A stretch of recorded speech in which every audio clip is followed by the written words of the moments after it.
अस्सलाम वालेकुम, ये this is Jawad and welcome back to another video. तो आज की इस वीडियो में डिस्कशन करने जा रहे हैं इंग्लिश क्लास 9th की, और आप लोग का पेपर है और इसमें हम ये चीज़ें देखने जा रहे हैं कि हमने किन किन चीज़ों को तैयार कर लिया है। और आज हम क्वेश्चन नंबर 4 जो है आपका क्वेश्चन नंबर 4 के अंदर जो दो नई चीज़ें आई हैं, एडजेक्टिव्स वगैरह आए हैं, उनको डिस्कस करने जा रहे हैं।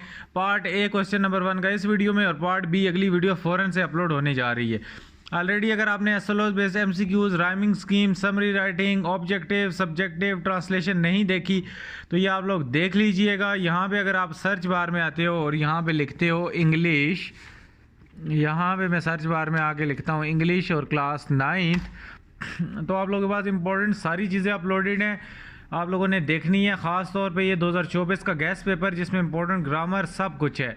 इसके बाद क्वेश्चन नंबर 4 का जो पार्ट ए है, एक्टिव पैसिव वॉइस, जो कि पहले होता था, पूरा इसका आप लोगों के पास गेस है, फिल इन द ब्लैंक्स है। एक्टिव पैसिव को मैंने एक्सप्लेन भी किया है, क्या पता ये भी आ सकता है, एडजेक्टिव ज़रूरी तो नहीं आ जाए।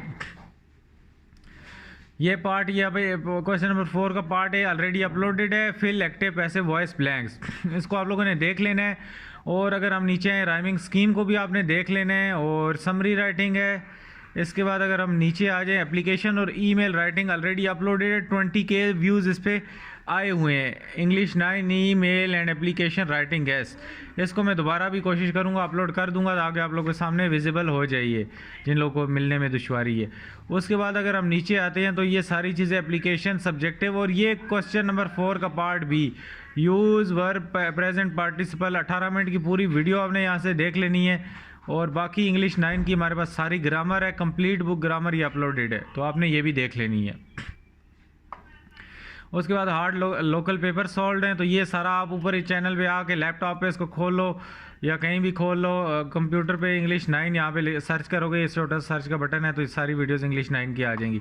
तो टाइम ज़ाया किए बगैर हम चलते हैं अपने उस पर क्वेश्चन नंबर 4 जो कि नया आया है। रीस्ट्रक्चर्ड पेपर है 2024 के लिए अलाइन है, 2024, 2025, 2026 इन सारे सालों के लिए ये वैलिड है। इंग्लिश क्लास 9th की बात कर रहा हूँ। यहाँ पे ये आप लोगों ने इन चीज़ों को छोड़ देना है। ये जो एमसीक्यूज़ हैं ये ऑलरेडी मैंने डिस्कस किए हुए हैं, आपने इनकी वीडियो को क्या करना है, देख लेना है। क्वेश्चन नंबर 4 का हम ए पार्ट को डिस्कस कर लेते हैं। यहाँ पे क्वेश्चन नंबर 4 का जो ए पार्ट है, इसमें वो कहता है कि fill in the blanks with appropriate adjectives. ये हमारे पास आ गया क्वेश्चन नंबर 4। इसमें वो कहता है कि in the heart of enhanced forest the magical tree house stood tall and dash. तो यहाँ पे आप लोगों ने फिल करनी है ब्लैंक, कोई भी एडजेक्टिव लगा के।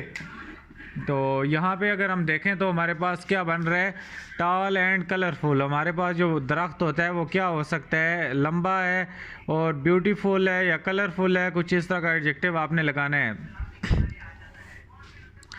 उसके बाद वो कहता है कि it's wall were adorned with dash tiny lights. यहाँ पे हमने स्पार्कलिंग लिख दिया है, मतलब लाइट्स क्या थी, स्पार्क कर रही थी, चमक रही थी। Created a dash atmosphere, created a strange atmosphere, मतलब अजीब किस्म का माहौल बन गया था। The cosy interior felt like heaven, मतलब वो जो इंटीरियर था वो एक जन्नत की तरह दिख रहा था। फील्ड विद डैश कॉशंस, तो कॉशंस की क्या खसूसियात थी, एडजेक्टिव क्या होता है किसी चीज़ की खूबी, तो सॉफ्ट थे। यहाँ पे आप लोगों को मैं इस तरह दिखा देता हूँ। लाइट्स क्या थी, स्पार्किंग थी। एटमॉस्फेयर की क्या खूबी थी, वो स्ट्रेंज थी। डेकोरेशंस क्या थी, प्लेफुल थी, मतलब चमक रही थी, प्ले हो रही थी। तो इसके बाद साउंड क्या था, साउंड की क्या खूबी थी, साउंड रिलैक्स कर रहा था। तो आपने खूबी लिखनी है एडजेक्टिव। जिनको नहीं पता ये तरीका मैंने बड़ा अच्छा बता दिया है कि दरख्त क्या था, कलरफुल था। इसके बाद एटमॉस्फेयर क्या थी, स्ट्रेंज थी। लाइट्स क्या थी, स्पार्कलिंग थी। उसके बाद डेकोरेशन की क्या खसूसियात थी, क्या खूबी थी डेकोरेशन की, प्लेफुल थी। साउंड की क्या खूबी थी, वो रिलैक्स कर रहा था। तो इस तरह इसको कर लो, जिस तरह मर्ज़ी कर लो। तो हम आगे चलते हैं। अच्छा, कोई बच्चे लेटर वगैरह वाले अगर हैं तो वो भी बीच में इसको ही देख लो। मैं इस पर अलग वीडियो मुश्किल ही बनाऊँगा, देखूँगा पुरानी कोई वीडियो पिछले साल वाली है तो वो लगा दूँगा। सेम पैटर्न होता है। तो ये आप लोगों का पैटर्न है बिल्कुल यार, इसमें क्या पैटर्न बताऊँ, ये हमारे पास एप्लीकेशन है। तो छोड़ दो, हम अपने मेन टॉपिक पे आते हैं। ये हमारे पास क्वेश्चन नंबर 4 आ गया और ये इसका ए पार्ट आ गया है हमारे पास।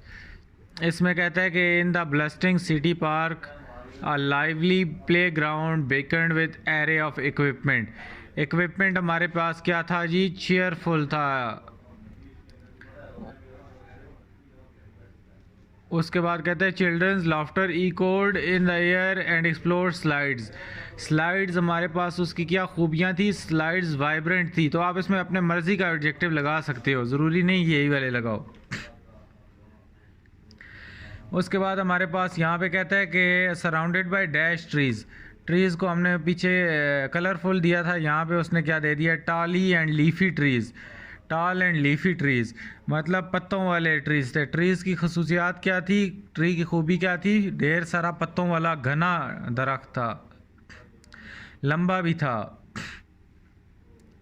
इसके बाद हमारे पास जो एम्बियंस है वो क्या थी, रिलैक्सिंग थी। इसी तरह हमारे पास जो एटमॉस्फेयर है, एटमॉस्फेयर क्या हो गई, जॉयफुल हो गई, आसपास का माहौल क्या हो गया, अच्छा हो गया। तो इस तरह आपने अपने पास से इसको क्या करना है, एडजेक्टिव लगाने हैं।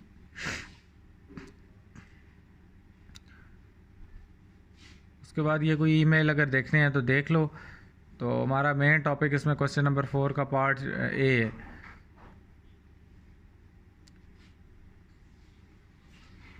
ये हमारे पास आ गया क्वेश्चन नंबर 4।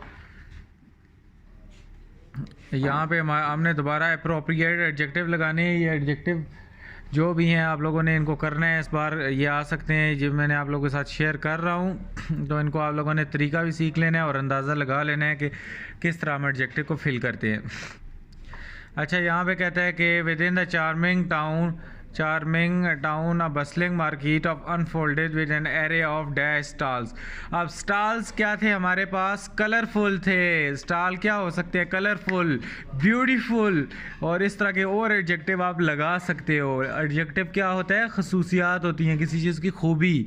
आपकी क्या खूबी है, आपका कद, लंबा कद है, आपका चेहरा खूबसूरत है, ये आपकी क्या है, आपके साथ एडजेक्टिव हैं, ये खूबियाँ हैं आपके अंदर जो है, वो उसको एडजेक्टिव कहते हैं, जो आसान ज़ुबान है। बाकी इंग्लिश में डेफिनेशन सबको पता है, उन कहानियों में मैं नहीं पढ़ना चाहता। मैं बिल्कुल जिन बच्चों को कुछ भी नहीं पता उनको साथ लेके चल रहा हूँ, जिनको सब कुछ पता है वो तो ये आराम से समझेंगे। अच्छा, यहाँ पे वो कहता है कि हमारे पास ये डैशें वाले आपने पहले ऊपर पढ़ने हैं, इनको खुद हल करना है, फिर नीचे आंसर्स पे आना है। आंसर मैं इसीलिए ले आया हूँ कि अलग अलग वीडियोज़ नहीं बनती यार, तो कुछ बच्चे होते हैं उनको जवाब के बगैर समझ नहीं आता। अच्छा, यहाँ पे वो कहता है कि vendors displayed their dash locally grown produce. तो फ्रेश, यहाँ पे किसका, मार्केट की बात हो रही है। तो वहाँ पे चीज़ें क्या थी, ताज़ी थी, चीज़ों की खसूसियात क्या थी, फ्रेश थी। इसी तरह वो कहता है क्रिएटिंग अ वाइब्रेंट सीन। तो creating a dash vibrant scene, तो इसने लिख दिया फ्रेगरेंट वाइब्रेंट सीन। इसी तरह the narrow lanes bustled with chirpy chatter of chauffeurs. तो चैटर मतलब आवाज़ें जो भी आती हैं वो चिरपी इसने उधर लिख दिया। इसके आगे यहाँ पे bye exploring array of goods, यहाँ पे इसने एंटी साइनिंग लिखा हुआ है। उसके बाद हमारे पास जो कहता है the lively market square surrounded by attractive shops क्या थी हमारे पास, अट्रैक्टिव थी।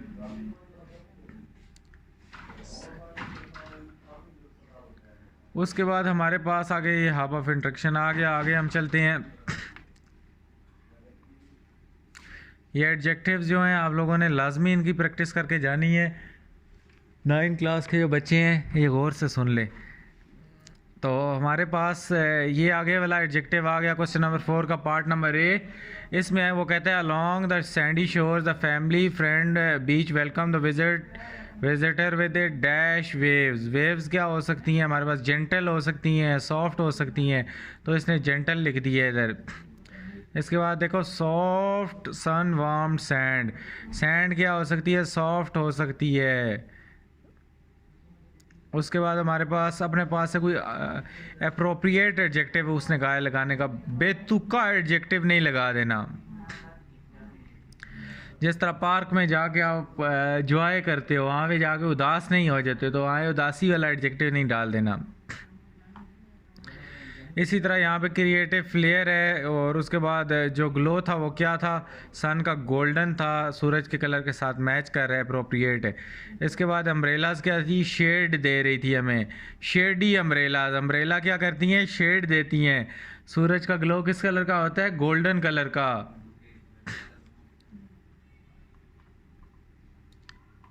आगे चलते हैं भाईजान, तो हमारे पास क्वेश्चन नंबर 4 आ गया। Fill in the blanks with appropriate adjective. At the heart of school library, the row of dash books linked in the shelves, creating a dash studious atmosphere. The cozy reading nook with its dash cautions invited student to delve into the world of stories. The librarian with her dash behavior. अब behavior क्या हो सकता है, good हो सकता है, bad, लेकिन आपने नेगेटिविटी को नहीं लेके जाना। सेंटेंस को पढ़ रहे हैं तो वो हेल्प कर रही है, इसका मतलब है उसको गुड क्या है, बिहेवियर है। अगर वो स्टूडेंट्स को यहाँ पे हेल्प नहीं कर रही होती, उनको डांट डिपट रही होती, तो बिहेवियर उसका फिर क्या होता, रूड होता। तो इन चीज़ों को आपने मद्देनज़र रखते हुए इनको लगाना है। उसके बाद अगर हम देखें तो sunlight filtered through the Windows casting a dash glow. अब ये जो हमारे पास ग्लो है वो किस तरह की हो सकती है, सनलाइट की।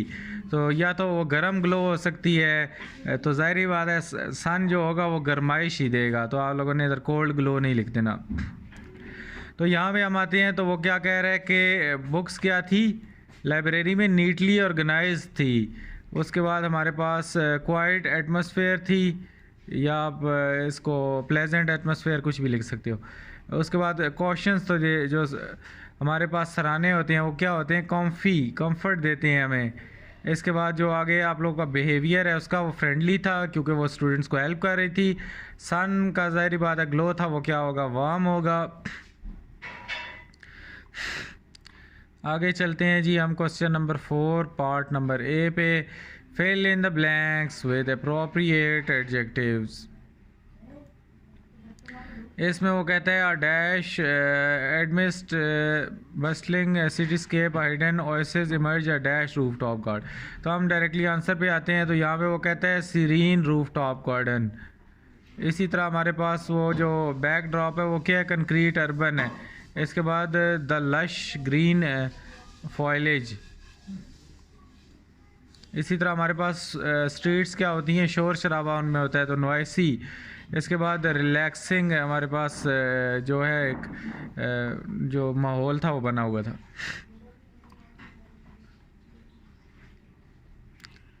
उसके बाद हम आगे चलते हैं question number 4 part number A पे। तो यहाँ पे अगेन वही आ गया है, देखो अच्छा वो सही नहीं पिक्चर ली हुई थी तो दोबारा ले ली। यहाँ पे देखो ये लश ग्रीन है, इसके बाद ये कंक्रीट अर्बन है, नॉइजी स्ट्रीट्स है, रिलैक्सिंग है जो स्केप था। हम आगे चलते हैं और अपने question number 4 part number B पे चलते हैं। ये आप लोगों को दिखा रहा हूँ, इनकी प्रैक्टिस कर लेना ताकि आप लोगों को अंदाज़ा हो जाए। यहाँ पे भी इस तरह वो दिया हुआ है सारा उसने, और यहाँ पे वो कहता है कि जो हमारे पास थे field the bustling atmosphere will be aroma of the freshly baked bread. ज़ाहिर बात है ब्रेड जो होती है वो बेक्ड ही होगी। इसके बाद हमारे पास डिस्प्ले क्या हो सकता है, कलरफुल होगा ज़ाहिर बात है। स्माइल्स क्या हो सकती हैं, फ्रेंडली हो सकती हैं, या कंफर्टेबल स्माइल्स, या कुछ इस तरह आप इसमें डाल सकते हो। इसके बाद हमारे पास मार्केट की जो एनर्जी है वो क्या है, पॉजिटिव लिख सकते हो, डायनामिक लिख सकते हो, अपनी मर्ज़ी है आपकी।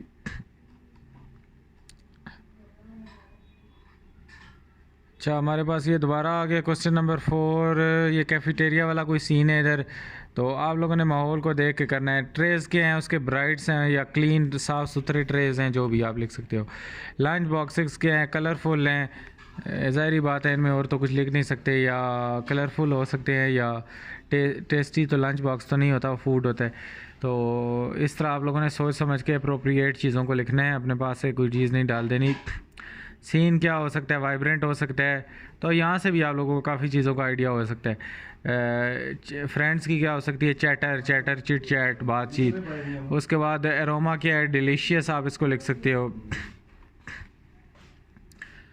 तो ये थे हमारे पास जो हमारे पास सेक्शन बी था इसका।